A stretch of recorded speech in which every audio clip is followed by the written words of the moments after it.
ప్రేమగల తండ్రి, మహోన్నతుడ, సర్వశక్తిమంతుడైన దేవ, పరిశుద్ధుడైన తండ్రి, జీవం కలిగిన తండ్రి,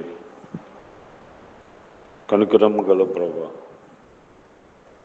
ఈ యొక్క ఉదయకాల సమయంలో మీ నివాస స్థలమైన తేజో మహిమ నిలిచిన పరిశుద్ధ ఆలయంలో చేరి స్తుతించడానికి మాకు ఇచ్చిన సమయం కొరకు స్తోత్రాలు. రాత్రంతా కాపాడి భద్రపరిచి మరొక నూతన దినాన్ని మా జీవితంలో మీరు అనుగ్రహించినందుకు స్తోత్రాలు. నాయన, ప్రతిరోజు మీ దయ, మీ కనికరాన్ని బట్టి మా ఆయుష్ని మా దినాలు పొడిగిస్తున్నారు. మేము మట్టివారమని జ్ఞాపం చేసుకుంటున్నారు.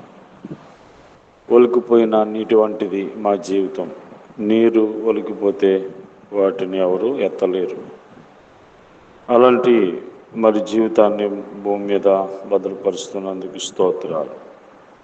ప్రతిదినము మమ్మలను భద్రపరుస్తూ పోషిస్తున్నందుకు స్తోత్రాలు.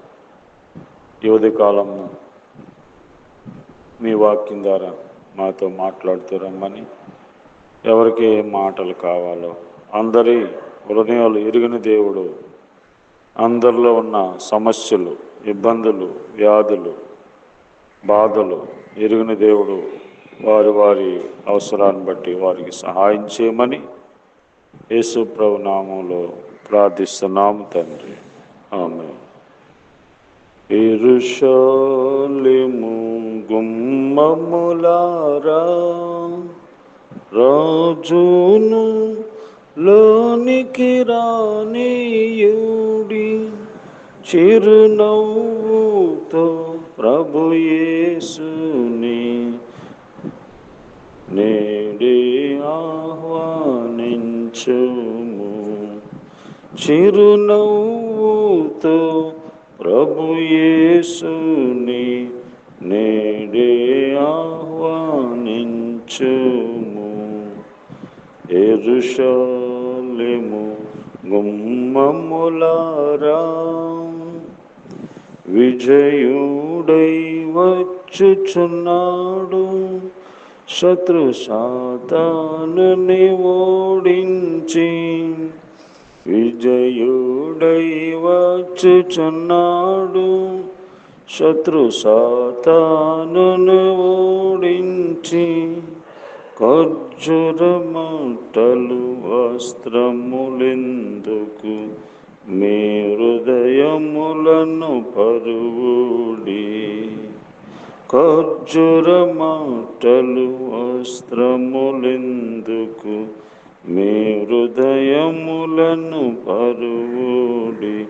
యెరూషలేము గుమ్మములారా, రాజును లోనికి రానియుడి, చిరునవ్వుతో ప్రభు యేసుని నేడే ఆహ్వానించుము.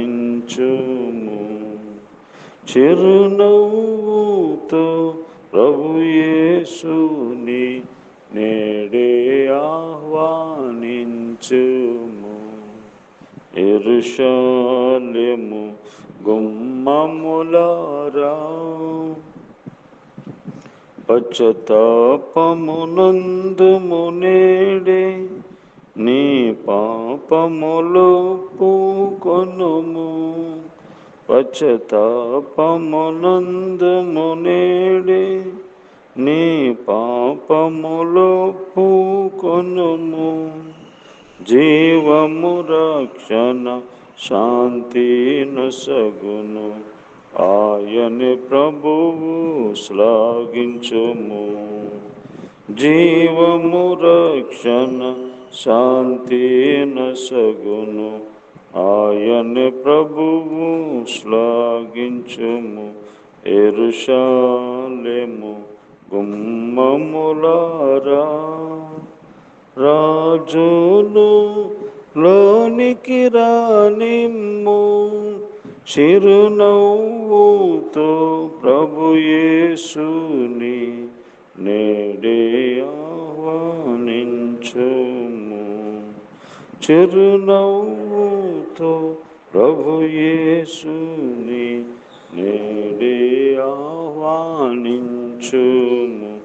యెరూషలేము గుమ్మములారా. ఈ దినము దేవుని పరిశుద్ధ గ్రంథమైన బైబిల్ నుండి రూతు గ్రంథము 1వ అధ్యాయము, రూతు గ్రంథము 1వ అధ్యాయం, 1వ అధ్యాయం 8వ వచనములో నయోమి తన 2 కోడళ్లను చూచి, మీరు మీ తల్లుల ఇండ్లకు తిరిగి వెళ్ళుడి, చనిపోయిన వారి ఎడలను నా ఎడలను మీరు దయచూపునట్లు యెహోవా మీ ఎడల దయచూపునుగాక. యెహోవా మీ ఎడల దయచూపునుగాక. రూతు ఓర్ప అనేటువంటి 2 కోడళ్లను చూసి నయోమి వారి పెనిమిట్లు చనిపోయిన తర్వాత, మీరు మీ తల్లిదండ్రుల గృహానికి, మీ తల్లుల గృహానికి వెళ్ళండి, దేవుడే మీకు దయ చూపిస్తాడు అని అంటా ఉంది. దేవుని యొక్క దయ, ఆయన దయగలిగిన దేవుడు, ఆయన మాటలు దయగలిగిన మాటలు. ఆయన దయ మన మీద ఉన్నది. దేవుని దయను బట్టి మనము ఇలాగ జీవిస్తున్నాం. కాబట్టి ఆయనకి దయగలిగిన దేవుడు అనే పేరు, జాలి కలిగినటువంటి దేవుడు, దయ చూపించే దేవుడు. దేవుడు మన ఎడల దయ చూపించాలి. దయ చూపించినప్పుడు మన జీవితంలో ఏం జరుగుతుంది అని అంటే, కీర్తన గ్రంథము 104వ అధ్యాయం, కీర్తన గ్రంథము 104వ అధ్యాయము 27వ వచనంలో, తగిన కాలం ముందు నీవు వారికి ఆహారం ఇచ్చేదవు, ఇవన్నీ నీ దయ కొరకే కనిపెట్టుచున్నవి. దేవుని దయ మన మీద ఉన్నప్పుడు మనము పోషించబడతాం. తగిన కాలమందు దేవుడు ఆహారము ఇచ్చేవాడు. దేవుని దయ మన మీద ఉన్నప్పుడు మన అవసరాలు దేవుడు తీరుస్తాడు. మనల్ని దేవుడు, మన కుటుంబాలని పోషిస్తాడు. కాబట్టి ఇవన్నీ నీ దయ కొరకే కనిపెట్టుచున్నవి. ఆకాశ పక్షులు కానీ, మానవులు కానీ, ఏ జీవైనా, ఏ ప్రాణైనా దేవుని దయ కొరకే కనిపెట్టుచున్నవి. కాబట్టి దేవుడు మన ఎడల దయ చూపించినప్పుడు మనము పోషించబడతాం. తర్వాత ఎజ్రా గ్రంథంలో మనం చూస్తే, ఎజ్రా గ్రంథము 9వ అధ్యాయము 8వ వచనములో, అయితే ఇప్పుడు మా దేవుడు మా నేత్రములో వెలుగునిచ్చి మా ధాన్యములోను మమ్మను కొంచెము, మా దేశములో మమ్మను కొంచెము తెప్పరిల్ల చేయనట్లుగా, మాలో ఒక శేషం ఉండనిచ్చినట్లు గాను, తన పరిశుద్ధ స్థలమందు మమ్మను స్థిరపరచినట్లుగాను మా దేవుడైన యెహోవా కొంత మట్టుకు మా ఎడల దయ చూపించి ఉన్నాడు. దేవుడు మన ఎడల దయ చూపించినప్పుడు మనము వెలిగించబడతాం. వెలిగించే దేవుడు.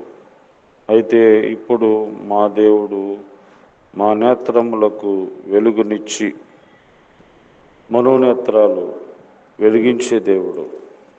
సృష్టికర్త అయిన దేవుణ్ణి చూసేటువంటి కన్నులు ఇచ్చేటువంటి దేవుడు. దేవుడు వెలిగించకుండా ఎవరు దేవుణ్ణి చూడలేదు. కాబట్టి ఆయన మనల్ని అంధకారంలో ఉన్నటువంటి, ఆధ్యాత్మికమైన గుడ్డితనంలో ఉన్నటువంటి మనల్ని, మన మనోనేత్రాలు వెలిగించి వ్యర్థమైన వాటిని విడిచిపెట్టి ఆయన వైపు తిరగడానికి మనలో దేవుడు కార్యం చేశాడు. అందుకనే ఆయన వెలిగించేవాడు. మనోనేత్రాలు మూసుకుపోయి, కళ్ళు మూసుకుపోయి లోకంలో జీవిస్తూ వచ్చాం. అలాంటి మన కళ్ళు తెరిపించాడు దేవుడు. దేవుణ్ణి చూసే కన్నులు మనకిచ్చాడు దేవుడు. మూడవదిగా కీర్తన గ్రంథము 89వ అధ్యాయము 7వ వచనములో దేవుడు మనకి తోడుగా మనకి దయ చూపించినప్పుడు, మన మీద దయ చూపించినప్పుడు మనకి జరిగేది ఏంటి? 89వ కీర్తనలో ఆయన దయ మన మీద ఉన్నప్పుడు మనము హెచ్చించబడతాం. వారి బలము చేతనే మా కొమ్ము హెచ్చించబడుచున్నది, నీ దయ చేతనే మా కొమ్ము హెచ్చించబడుచున్నది. వారి బలమునకు అతిశయాస్పదము నీవే, నీ దయచేతనే మా కొమ్ము హెచ్చించబడుచున్నది. హెచ్చించి దేవుని దయ మన మీద ఉన్నప్పుడు మనము హెచ్చించబడతాం. కాబట్టి దేవుడు దయగలవాడు. ఆయన దయ మన మీద ఉన్నప్పుడు మనం పోషించబడతాం, మనం వెలిగించబడతాం, మనము హెచ్చించబడతాం. హెచ్చించువాడును అందరికీ బలమిచ్చేవాడును దేవుడే. పెంటకుప్ప మీద ఉన్న వారిని పైకి తీసుకొచ్చేది దేవుడే. కాబట్టి ఆయన దయ మన మీద ఉన్నది. ఆ దయ కొరకే మనం కూడా కనిపెట్టుకుందాం. దేవుని దయ పొందుకున్నప్పుడు ఈ ఆశీర్వాదములు మనం చూడగలం. కనుక దేవుడు మన ఎడల దయ చూపించును గాక. ప్రేమగల తండ్రి, దయ చూపించే దేవా, మీ దయ మా మీద ఉన్నప్పుడు మేము పోషించబడతాము, వెలిగించబడతాము, హెచ్చించబడతామని మాట్లాడుతూ వచ్చారు. దేవా, మీ దయ లేనిదే ఏ ప్రాణి లేదు. కనుక మీ దయ మా మీద ఉంచండి.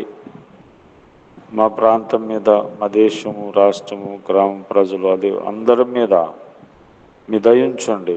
రోగుల మీద, ఆర్థిక ఇబ్బందులతో ఉన్న వారి మీద మీ దయ ఉంచండి. ఆయన ఒంటరిగా ఉన్నవారు, ఆందోళనతో ఉన్నవారు, చదువుకుంటున్న వారికి అందరికీ కూడా మీ దయ చూపించండి. దేవుని దయందును మనుషుల దయందును వర్ధిల్లుచుండేను. నీ దయ లేనిదే జీవించలేము. కాబట్టి మీ దయ అందరికీ చూపించమని యేసు ప్రభు నామములో ప్రార్థిస్తున్నాం తండ్రి. ఆమేన్. తండ్రి అయిన దేవుని ప్రేమ, ప్రభువైన యేసుక్రీస్తు వారి కృప, పరిశుద్ధాత్మ దేవుని అన్యోన్య సహవాసము ఈరోజంతా మనకి తోడయండి, కాపాడును గాక. ఆమేన్.